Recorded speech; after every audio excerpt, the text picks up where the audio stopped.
1984's Body Double is one of the most underrated movies by director Brian DePalma. So most cinephiles remember Brian DePalma for Carrie, Blowout or Dressed to Kill, but this is my personal favourite film of his. And the premise of this one is that actor Jake Scully, played by Craig Wasson from Nightmare on Elm Street 3, who always reminded me a bit of Bill Maher, is going through some major issues, to say the least. Firstly, he's massively claustrophobic, which doesn't help when he's just being cast as a vampire and most of the scenes are in a coffin. So he keeps freezing up in a coffin scene in this low-budget horror movie he's working on, where, as I said, he does play a vampire. And Dennis Franz from NYPD Blue is the director of the low-budget vampire movie. And for some reason, I always get Dennis Franz confused with Joe Spinell from Maniac and Taxi Driver. But I digress.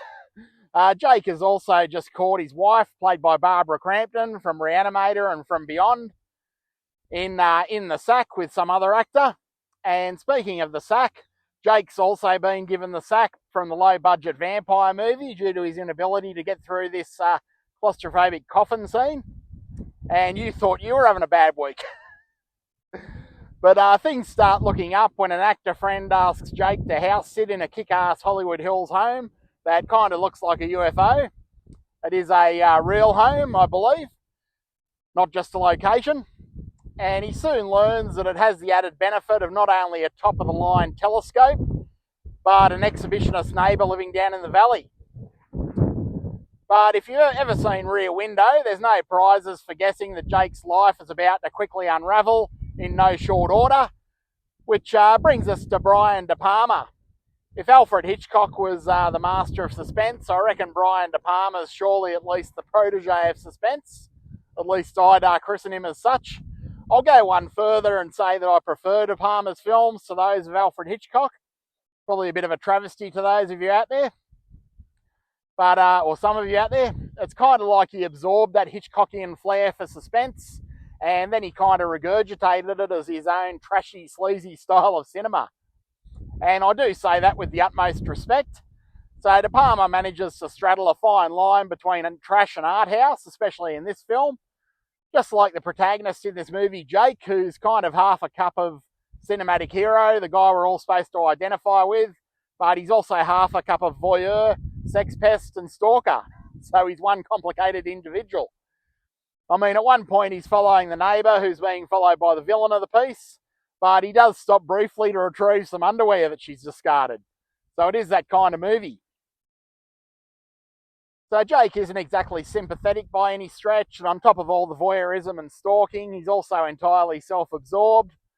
Someone's murdered, and Jake is mainly concerned that somebody might be pulling one over on him. That's how self-absorbed he is. And he is a narcissistic Hollywood actor after all, so what else do you expect, I guess? This movie's a great one. It's one of those quiet, atmospheric 3 a.m. type movies like Near Dark or Miracle Mile. And like both of those, it has a haunting, memorable, beautiful soundtrack. Not by Tangerine Dream like those two movies. This time the soundtrack's by a guy called Pino Donaggio, who frequently worked with Brian DePalma. This whole movie's a bit of a love letter to Hollywood, albeit the seedier side of Hollywood, which is pretty cool. It doesn't skimp on scraping beneath the surface. But De Palma also uses things like rear projection and other perhaps outdated Hollywood techniques, and all of that makes for a great juxtaposition between the glamour of Hollywood and the seedier elements of Hollywood, especially New Hollywood. So Body Double is at its heart a satirical look at Hollywood's sleaze and voyeurism, and I always get a kick out of seeing places like Tower Records and the Rodeo Collection Mall in movies. And the iconic UFO-like house used in the movie, I believe, is real from memory, and it's still in Hollywood today. I'll try and find a picture.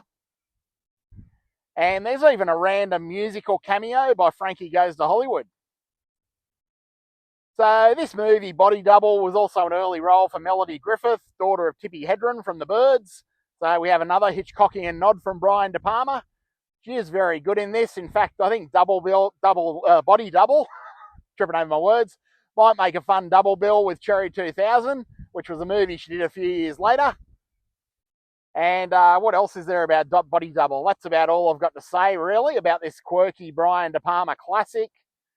Body Double still feels as fresh and as timely as it did 40 years ago. It does feel remarkably ahead of its time. It's a very cool, very original movie, to say the least. Great if you're a fan of suspense or trash cinema. Either or, you're probably going to have a great time with Body Double. And as I said, it is one of those cool, quiet 3 a.m. type movies like Near Dark or Miracle Mile. You know, the type you can enjoy when you're having a bit of insomnia during the witching hour, and it is worth coming back to as well. So that's about all I have on Body Double. I hope you've enjoyed this review, and I hope you're enjoying the content of the channel. And as always, if you're enjoying the channel, please let me know how my driving is by liking, sharing, and subscribing. I upload usually as inspiration strikes me on a fairly regular basis. This channel also hosts my public domain B-movie presentation program called Public Domania, which is worth a look if you love all these old, quirky, strange, and bizarre public domain movies. So that's about all I have time for in front of my false Hollywood Hills set. Very much in keeping with Body Double. Hope you enjoyed the video. Hope you enjoy checking out Body Double if you haven't already. And I look forward to seeing you next time, whether it's whether you're watching in the evening, the morning, the night, the afternoon, or the witching hour.